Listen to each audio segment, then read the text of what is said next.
Hello, may content tayo ngayon. Ang content natin ngayon ay kay Kuya Red, 'di ba?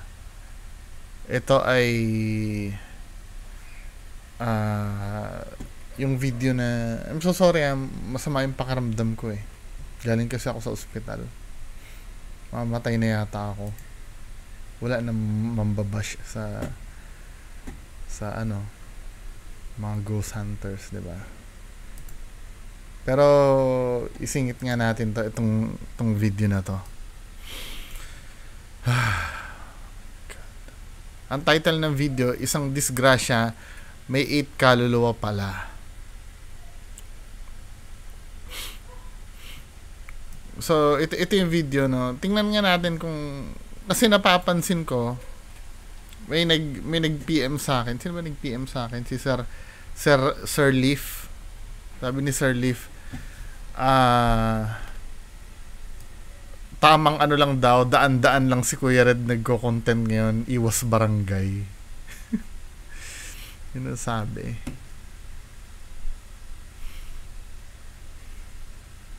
Tara, start na tayo. So naadjud mo itong gabi dire? Oh, sir. So unsa may nahitabo una? Una, sir. Daw na danlog man to dire, sir. Danlog siya, sir. Why sala tong Why sa latong Fortuner? Why sala, sir? Tas siya gid na danlog siya tas matama nagpundok ko tong Fortuner kag makita niyo mo na. Sala na. Why gigatarog mo? Sa lagi sa tong niyo gid. So atong gabi ulan-ulan. Opo, sir. sir. Kusog kag ulan sa to kag burn out pagid, sir. Amo na hindi makita ang dalan. So brown out day ka na time day. Opo, sir. Okay. Na way kita, way kataw-tao tas gabi na koy na time. Oh, so ingon kay kato siya gikan daw sa Galing sa reunion. Opo, sir, yun na nagligo sa swimming pool. Unsa man siya nakainom or Nakainom, sir. Daw na kainom to, sir. Opo, sir. Naging saway na to sa nga hindi na mag-drive ka motor, nag-drive ng Japon ka. Tas tumanghod ya, sir. Siya ang magulang tong nag-drive. Tricycle to. Atong nabahay lang sila. Nga Sino naman dugay, sir. hugay yun sana, sir. dugay-dugay gyud? Dahil Pero kung bato pag bangga ya pa lang Sa wala. mag-drive. bugtoya yung mga Sa mga sa kalsada. disbiyat Code. Forward ko ulan-ulan. napansin ko dito sa part na to, parang over naman na yung dapat kasi alam mo yung parang na panoorin parang ang boring na panoorin. Audience po ako, wala kayong pakialam sa akin kung ano i-comment ko. Reactionist po ako. 'Di ba? Kaya wag niyo akong pakikialaman kung ano yung gusto kong sabihin. Dito sa video ni Kuya Red, 'di ba? Kung gusto niyo reaction niyo rin ng video ko, walang problema. Kung ano yung ayaw niyo sa video ko. Nasa public naman yung video ko eh. Dito kasi sa part na to, nag-i-interview siya. Sa akin lang, if ever na gagawa kayo ng interview na ganyan, mabilisan lang, yung gist lang. 'Di ba? Ano ba yung maiintindihan dito sa sa video na to? 'Di ba? May nadisgrasya diyan, 'di ba? Umuulan noon at galing sa party. Tapos 'di ba? Hindi yung na-mention na umuulan, mahirap tingnan ang daan, nakainom, etc. 'Di ba? Yung mga details na hindi naman kailangan masyadong detalyado, basta maintindihan lang ng gist kung ano yung nangyari doon sa aksidente. 'Di ba? Galing swimming, 'di ba? Nag-party, pumunta diyan, malakas ang ulan, na disgrasya, tapos. 'Di ba?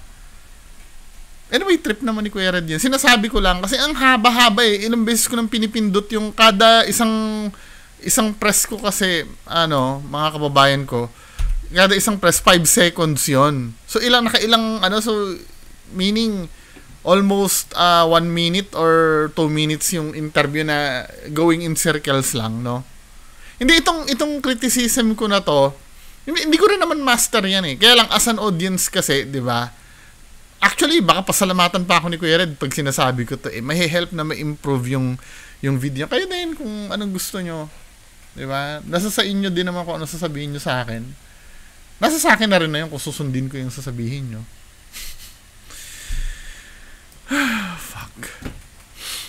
Pagpatuloy natin. Hello mga idol, ito na naman po ang inyong lingkod, si Kuya Red, and welcome na naman po sa another episode ng ating mga nakakatindig balahibo at mga nakakatakot na video.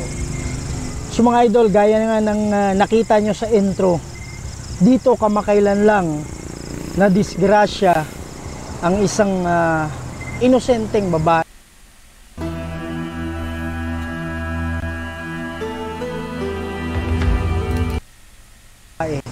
na pauwi na sana. Tignan mo, di ba? Ikikwento niya rin lang naman pala yung ano, pinagsalita niya yung mga in-interview niya kanina, then suddenly, isa-summarize niya rin lang naman pala yung nangyari. Brilliant. Galing ng isang katuwaan, isang reunion. Pero hindi inaasahan na sa kanyang pag-uwi, ito na pala yung huli niyang mga oras.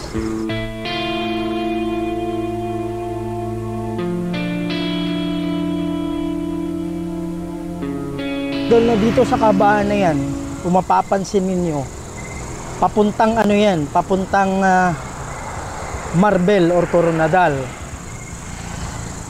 Dito siya papunta, yung nadisgrasya, papunta siya dito, dyan sa lane na yan.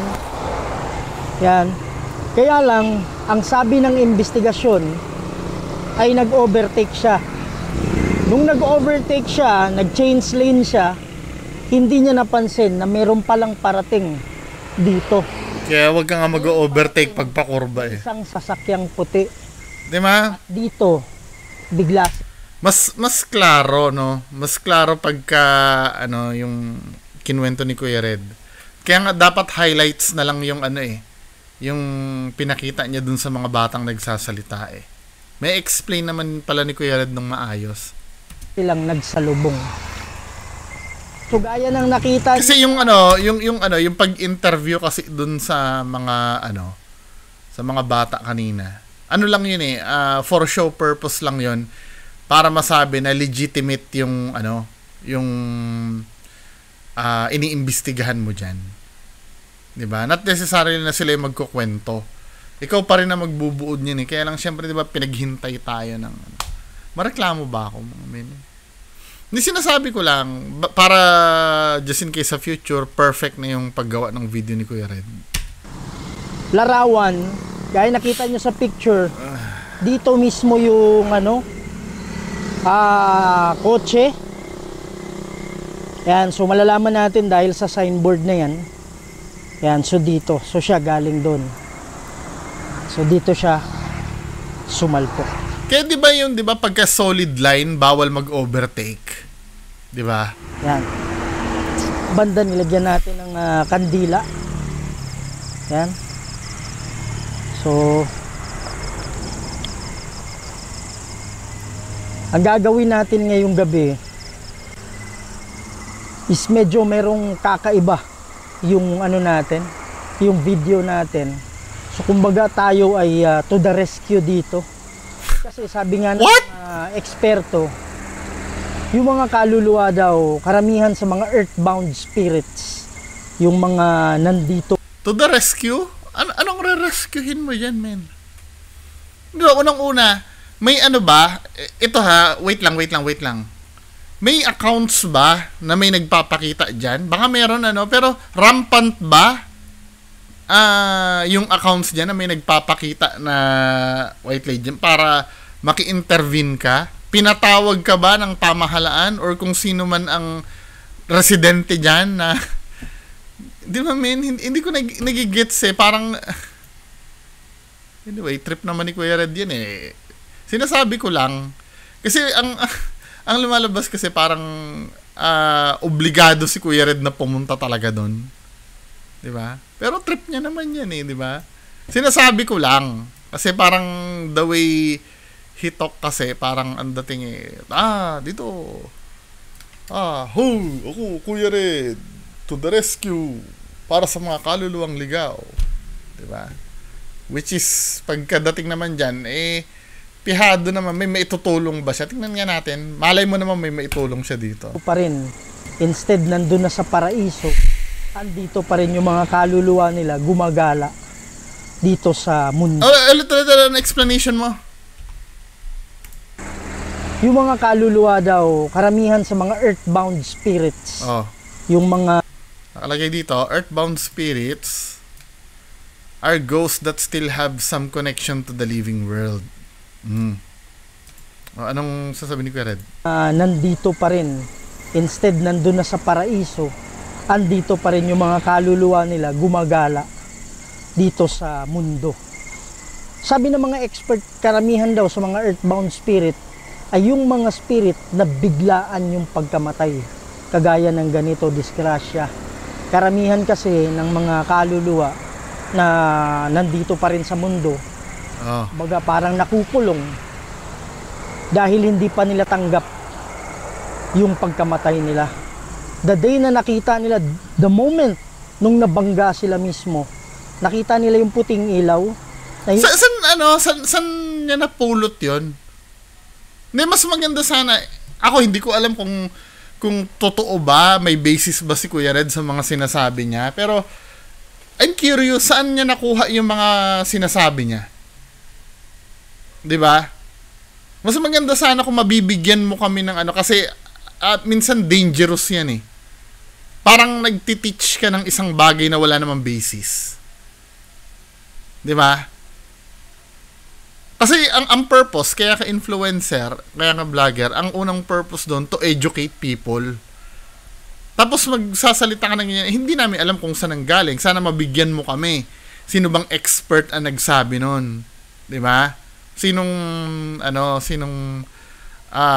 tao ang nagsabi nun? Kilala ba yung tao na yun? Baka mamaya nagsabi lang niyan yung manong sa kanto na bumibili ng sigarilyo. Di ba, men? Na magiging guide nila, pag pupunta sila doon, makakapunta na sila sa paraiso. Kaya lang, talagang ayaw nila. How'd you know? How'd you know na pupunta sa paraiso? 'Di ba? Paano kung masamang tao 'yan? So lahat puro paraiso ang pupuntahan. Ang gulo, 'di ba, men? I mean, tapos ang papel mo para tulungan mo. Sino ka ba para tumulong na papuntang paraiso? Paano kung tarantado 'yan nung nabubuhay pa tutulungan mo papuntang paraiso? I mean, Diyos ka ba? Hindi alam, biblically speaking kasi andito na naman tayo eh. Kasi, di ba, pagdating kasi sa mga paranormal na ganito at spiritual, di ba, hindi na mawawala dyan ang paniniwala sa Diyos. At kapag naniniwala ka sa Diyos, di ba, kapag naniniwala ka sa Diyos, isa lang ang pagbabasihan natin. 'Di ba? Biblically speaking kasi saan nabasa yan, min? I mean, ano ba yung sinabi niya dito? Pag pupunta sila doon, makakapunta na sila sa paraiso. Kaya lang, talagang ayaw nila. At yung iba din. Sinong ayaw ang pumunta sa paraiso? Lahat naman tayo, yan naman ang goal natin pag tayo nabubuhay eh. 'Di ba?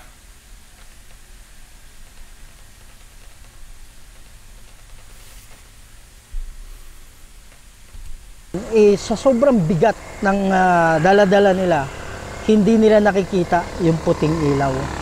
So, kasi most of the time I'm sure mag-agree kayo dito. Ang reason kaya daw nagmumulto, unfinished business, 'di ba? Tingnan nga natin. Typical naman 'yan eh. May hahanapin tayo ghost. Unfinished business. Unfinished business. Kahit i-google nyo yan ang madalas kaya nagmumulto dahil may unfinished business. 'Di ba? Meron silang hindi pa tapos na negosyo. Corny, no? Meron pa silang gustong dito. Ayan, ghost with unfinished business almost always have purpose-driven immortality. Once their business is finished, they vanish in... Ito, may basihan ako, May basihan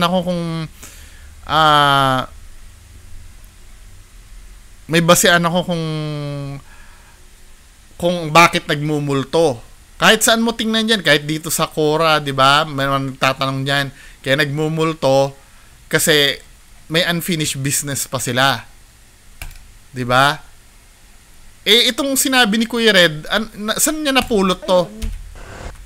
At yung iba din, sa sobrang bigat ng dala-dala nila, hindi nila nakikita yung puting ilaw. Saan niya napupulot yung mga ganung bagay? Di ba, men? Anyway, di ba? Doon na tayo sa mismong investigation. So, ngayon, may mga kaluluwa na gusto nang tumawid. May mga kaluluwa na ready na sila. Ang problema ngayon, hindi na nila nakikita yung puting ilaw. So, yung ginagawa natin, Naks! try nating makipag-communicate ngayon sa kaluluwa. Wait. Bakit alam mo kung saan pupunta dapat ng kaluluwa? Ikaw buhay ka. Ikaw nga wala ka doon sa posisyon nila eh. Tapos ikaw alam mo, men? Ano ba yan? 'Di ba?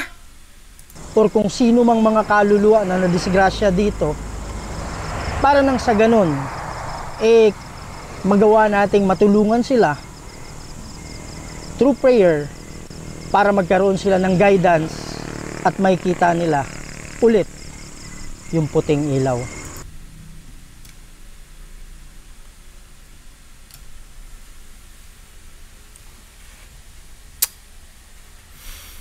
Saan niya napulot yun? Hindi, actually, biblically speaking, biblically speaking, di ba,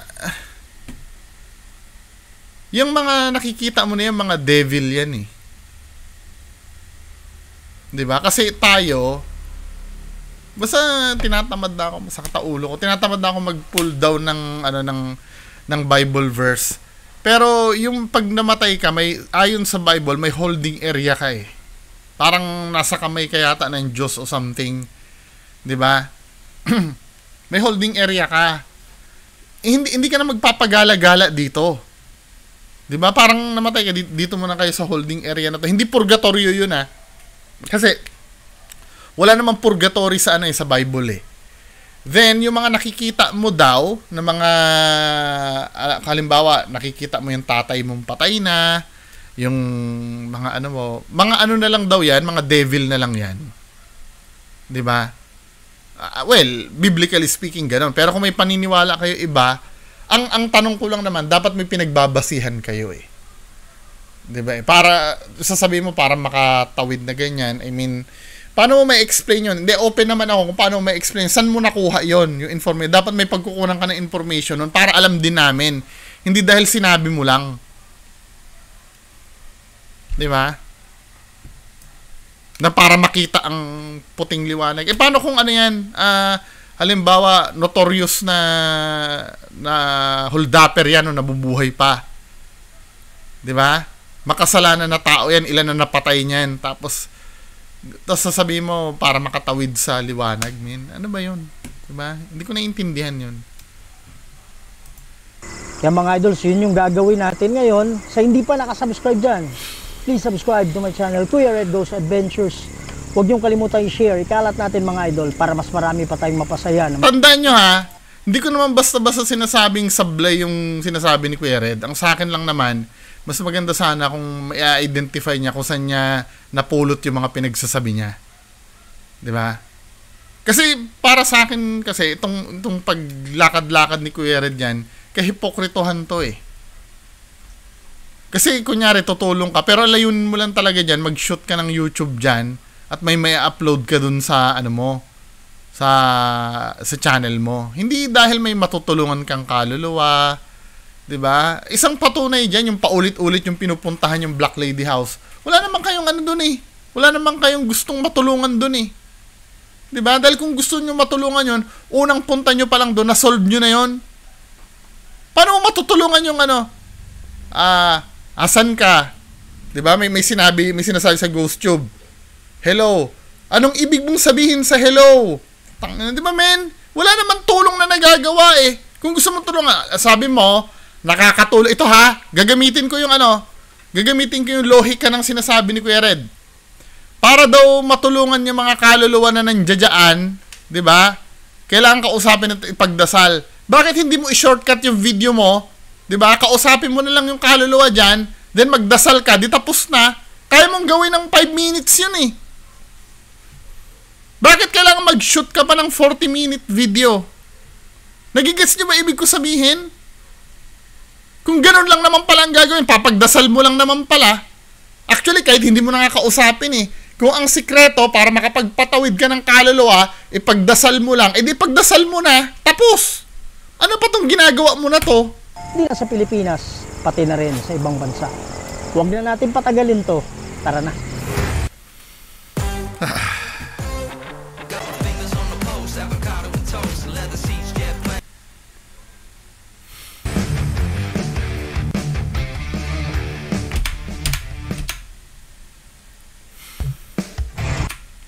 Wow!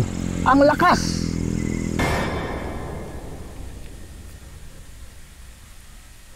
Grabe oh, mga idol. Yung iba, sabi nila, baka yung flashlight mo. Wala, hindi ah. Kahit idikit ko pa yung flashlight ko dyan. Walang mangyayari. Kaya na sobrang, ang tawag dito sa kulay green na to is EMF or electromagnetic field. Okay, so sabi nga ng mga expert, pag yung kaluluwa o spirito gustong magparamdam, hihila ng...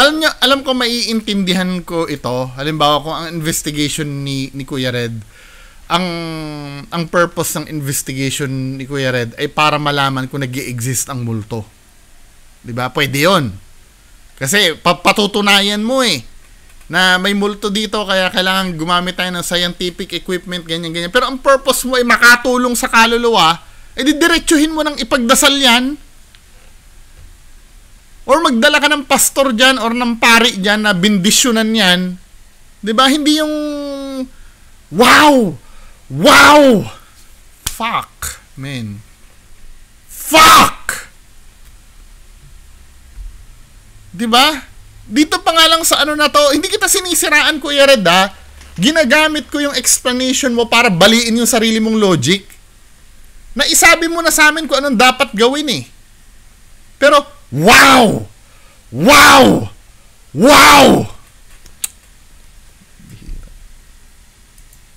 Yun.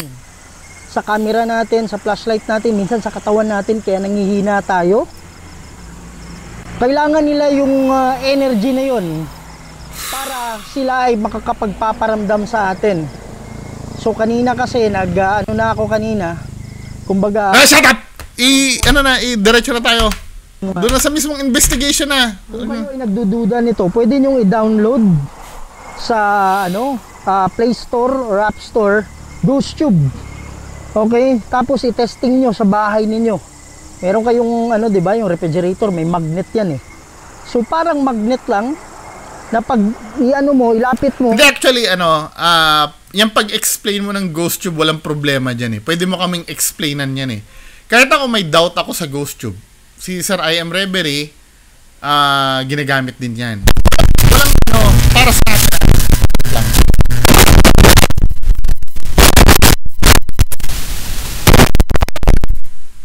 Sira na tong ko.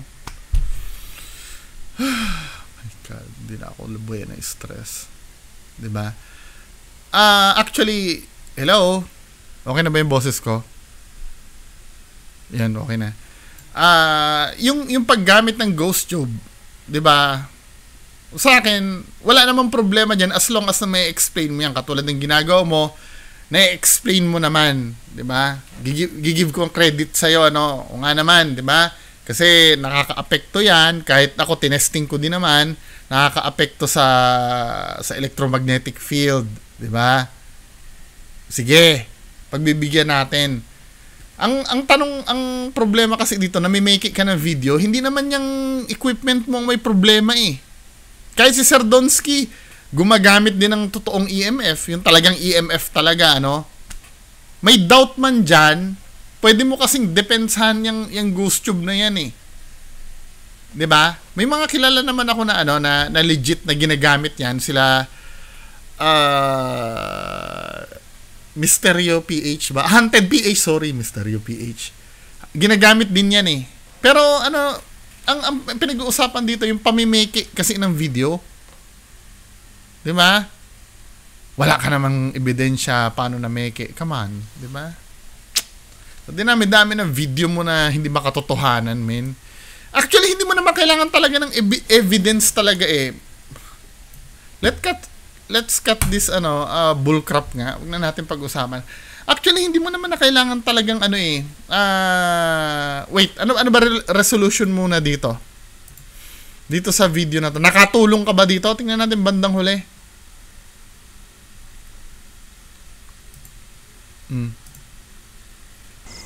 Hawakan mo, paakyatin mo.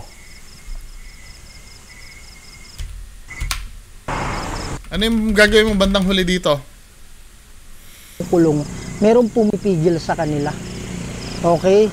Pero, naano niya dito na 8. Yan, 8 kaluluwa. So, magdarasal tayo ngayon. Tinan mo? Ganon din lang naman pala ang gagawin mo, magdadasal ka.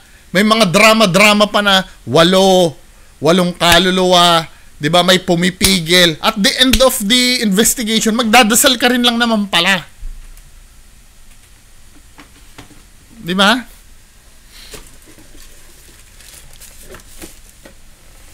Dadasal ka rin lang naman pala, men eh. Bakit pinahaba-haba mo pa yan? Hindi mo na lang shortcut na dasalin yan. 'Di ba? Nagigets, 'di ba ibig ko sabihin? 'Di ba? Chinismis mo lang yung kaluluwa. Anong kailangan nyo?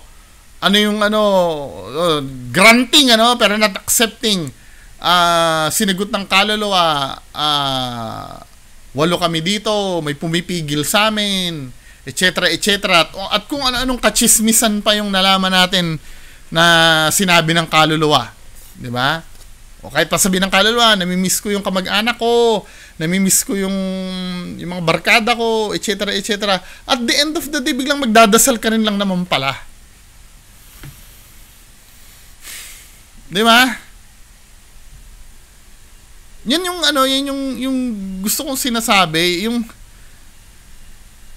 hindi nyo ba nahahalata na ito ay kabulshitan lamang talaga? Yung show na yan, kabulshitan. 'Di ba? Kasi ang main goal ni Kuya Red, sinasabi kasi ni Kuya Red, ang main goal niya, makatulong eh. Kasi tayo mga Pilipino kasi, addict tayo sa ganyan, yung may natulungan. Kaya yan ang madalas i-exploit ng mga tao na pwedeng pagkakitaan. Yung pagtulong na yan. 'Di ba? Once may narinig mo, uy, tumutulong yun. Uy, ang buti niya naman tao kasi tumutulong siya. 'Di ba? I have nothing against sa pagtulong. Ako, pangarap ko din naman na makatulong ng ibang tao. Kaya lang, syempre, 'di ba? Kadalasan, 'di ba? Yan ang kinakapitalize ng mga ng mga influencer para kumita ng pera. 'Di ba? Kaya ito si Kuya Red, 'di ba? Sa di malamang dahilan, tutulong siya sa kaluluwa. Na ang gagawin niya, magdadasal din lang naman na pwede rin namang gawin 'yun ng pwede rin naman gawin niya ng kung sino-sinong dumadaan doon. Kahit mismong kapitan ng barangay na yan, magtawag ng pastor o ng pare na magbibindisyon dyan. 'Di ba? Baka mas powerful nga yun kaysa kay Kuya Red eh. Ano bang authority ni Kuya Red na gumawa ng ganyan? Hindi, tatanungin ko kayo. Anong authority ni Kuya Red na gumawa ng ganyang dasal-dasal na yan? O, lahat naman tayo, pwede tayong magdasal, pero hindi ba mas powerful kung magdadala ka ng pare dyan? Or ng pastor, depende sa religion mo? Di ba yung talagang may proper way ng pagbe-bless ng lugar? Kesa kay Kuya Red, na kilalang gumagawa ng peking video? Di ba? Sasabihin, ano naman na ebidensya mo? Di ba? May mga bagay kasi na May mga bagay kasi na hindi mo na kailangan ng ng evidence, na common sense na lang ang gagamitin mo. 'Di ba? Ano ibig ko sabihin? May mga bagay na alam mo na Alam mo na fake. 'Di ba? Hindi mo na kailangan pakita mo muna sa akin, pumunta ka doon, 'di ba? 'Di ba may utak tayo For example, ganito sasabihin ko, isa akong abogado or isa akong doktor. 'Di ba? Isa akong doktor. Paano mo malalamang peke ako? 'Di ba? Nagpapanggap ako doon pero sinabi ko sa isa akong doktor. Paano mo malalamang fake akong doktor? Nang hindi mo kailangan ng ebidensya. Sagutin nyo. Hindi nyo, wag na tayong dumaan sa PRC kasi madalig. Ang pinaka the best evidence, kailangan ipakita ko yung lisensya ko. 'Di ba? Yan ang the best evidence para malaman nyo na hindi ako doktor. Kasi wala kang, pwede ko sabihin na naiwan ko kasi yung wallet ko sa bahay Naiwan ko yung mga IDs ko sa bahay. 'Di ba? Paano mo masasabi na na fake doctor ako kung gagamitin mo ang common sense ko? 'Di ba? Obserbahan mo kung paano ako magtrabaho. Kung hindi ko alam kung anong proper procedure pag mag-i-insert ng IV, o akala ko doktor ka, malalaman mo yun na nagpapanggap lang kapag sinabi na ano yung hypochondriasis nga, hindi niya masagot kung anong hypochondriasis. O akala ko doktor ka. May mga bagay na ganun katulad niyan pag nagde-define ng logic kasi, 'di ba? Kasi importante kasi yung logic sa sa pag-inspect ng video Katulad nitong video na to. Paano magde-define ng logic yan? Sabi niya, ililigtas lang naman daw yung mga kaluluwa, 'di ba? I-rescue to the rescue daw siya bakit ang dami-dami po mong dinadaldal diyan? Chumismis ka pa sa kaluluwa. Bakit hindi mo lang i-shortcut na magdasal ka na lang? 'Di ba? Hindi ba mas mas pasok sa lohika ng ginagawa mo 'yon? Sa dami-dami na sinabi mo, dasal lang pala ang gagawin mo. Bakit hinahaba-haba mo pa ng pinaggagawa mo diyan na may patanong-tanong ka pa kung ilan kayo o 'di ba? May ba 'yon? May bearing ba 'yon? Kung malaman mo kung ilan yung kaluluwa doon? May bearing ba sa pagdadasal mo kung malaman mo may pumipigil sa kanila? At the end ng investigation mo, magdadasal ka rin lang naman pala. 'Di ba, men? Anyway, mga kababayan ko, sana naiintindihan nyo ang napag-usapan natin ngayong gabi. So, yan lang po muna. Maraming salamat po. Bye-bye.